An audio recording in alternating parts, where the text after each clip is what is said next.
38 civilians dead, power grid staggered, and a nuclear complex wrapped in Russia's most expensive shields. You clicked for answers on those 30 jets. This is exactly where we start. What turned a suicidal raid into a calculated strike? We break down Operation Spiral Gate, how decoy UAVs pulled interceptor fire, how F-16s leveraged radar and AMRAAMs, and why a few $1 million of precision threatened a defense network valued in the hundreds of billions. Stay to see the cost math that flipped deterrence on its head. Before we move on, I'd like to ask you a small favor. If you appreciate this content, please take a second to like this video and subscribe to the channel. Over 98% of you watch the videos without subscribing. Costs you nothing, but it makes a huge difference to us. So, did you click the subscribe button? Great, thank you so much.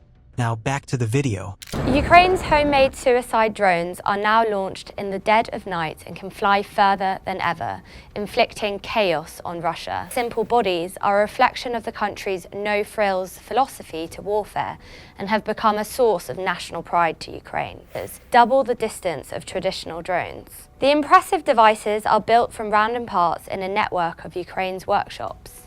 You saw 30 jets on the thumbnail. The real fight started hours earlier when a mass strike rolled in and snapped city blocks off the grid. Streets went dark, pumps stalled, signals died, and the price of staying safe spiked fast.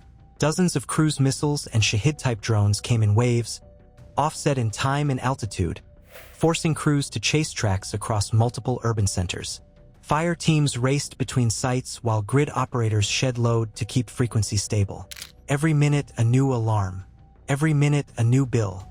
Conventional payback would be simple. Throw more metal, accept losses, hope a few get through. But the target sat under a nuclear shield with layered defenses. Attrition here is like punching a bank vault. You tire out before the hinges even heat. That shield is a stack. Long-range batteries to swat high flyers. Medium layers to catch what leaks. Point defense guns guarding the last meters. Overlapping sensors to hand off tracks. Electronic warfare to muddy seekers and jam links. Punishes straight lines and late decisions. Here's the math problem. Interceptors priced in 7 figures. Radars that must stay hot and drink power. Aircraft forced to lug heavy standoff loads that limit endurance and options. Site told Euronews, drones are evolving. Instead of flying 500 kilometers, they're now flying 1,000 kilometers. The drones, the people, and the planning. We want to deliver the best result. For us, this is a holy mission. Destroy Russian infrastructure at an unprecedented rate. This includes oil refineries, fuel depots, and key military hubs. Meanwhile, cheap attackers multiply, trading dollars for minutes and attention. One side bleeds money to buy time. The other spends pennies to steal it. There's a human edge too. When crews believe the ring can't be cracked, they gamble on timing and sector coverage. A late rotate, a delayed illumination. Small risks stack into seams. Hit civilian power nodes and you change the tempo. Damage their forces' rapid calls, reroute power, restart lines, move generators, dragging commanders from the front to the grid, from a clean air picture to a messy triage. So 2 playbooks sit on the table. Attrition burns stocks and crews.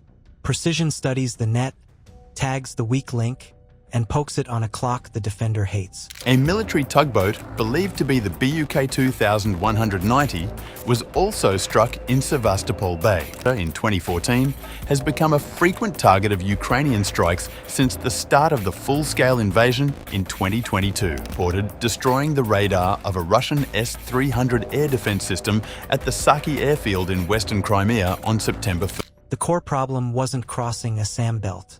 It was breaking the cost trap set by massed fires. To win, you change the currency of the fight. So how do you make a billion-dollar wall waste its strength? You start by making it shoot at the wrong thing. If the shield won't fail, make it fire early. That's why decoys went first. Timing, not brute force, pried open the lane you were told didn't exist. These new satellite images show a Russian airbase before and after the covert attacks Ukraine has dubbed Operation Spiderweb. The latest video this morning, a burning Russian truck apparently used in a string of audacious Ukrainian drone strikes. Analysis of videos from Ukraine's special forces show a drone closing in on one of President Putin's prized long-range bombers. The plan ran in stages. Cheap UAVs forward, strike package tucked behind, electronic support riding the seams to hear, log, and mark. The first task wasn't damage.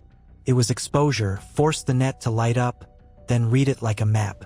Defenders hit a hard choice: hold fire and risk a real hit, or spend interceptors on contacts that might be ghosts. Either way, they disclose radar modes, sector priorities, and rules for when a crew chief says shoot. The bait had teeth where it counted. A wave of decoy drones trimmed to look valuable enough to demand shots, flown across angles and altitude bands that tease both long and short-range systems. Each vector tests a gate. Each climb or drop clocks a reaction. Sensors became the quiet muscle. Fighter radars pulsed for range while passive receivers soaked up emissions, stamping time, frequency, and bearing. When a battery slewed to engage, another sector went thin. That's the note the strike cell needed. Carried out by the Ukrainian Ghosts special unit are claimed to have caused damage worth tens of millions of dollars. Damage to the tugboat significantly limits the combat capabilities of the elite Russian unit. The vessel met an unfortunate end. Ukraine's military intelligence has released footage showing drone strikes on 2 Russian Mi-8 helicopters and Then the push. Multi-role jets set for standoff, escorts for cover, precision weapons slung tight. Altitude blocks stacked to muddle tracking and keep friendly fires clean. No hero shots. No drag runs. In task out. Here's the edge research keeps proving. Cost asymmetry. A budget decoy can pull $1 million interceptor and 3 crews focus in the 3 minutes that matter most. Ready rounds drop. Fatigue rises. Windows open. With batteries busy and sectors saturated, the strike rode the window. Short, tight, disciplined. It hit valves, relays, nodes, the parts that turn a fortress into a burden when they fail. The wall didn't fall. It was sidestepped. A few million in bait and timing forced a network built for mass to lose to precision. You came for the 30 jets. Stay for the lesson. Deterrence isn't about size. It's about what the other side is afraid to waste next. Precision isn't mercy. It's strategy. When firing a shield costs more than losing a target, initiative flips fast, and the side with cheaper moves rights the tempo. So what's your one budget buy to cut a layered wall open? Comment your choice below. More decoys to drain shots, more jammers to fog the picture, or more long-range missiles to hit from outside the net. If you want disciplined breakdowns of how these fights are really won, subscribe. We train on cost, timing, and effect. You get the mindset, not the hype. Subscribe and join a community that seeks to understand the realities of modern conflict.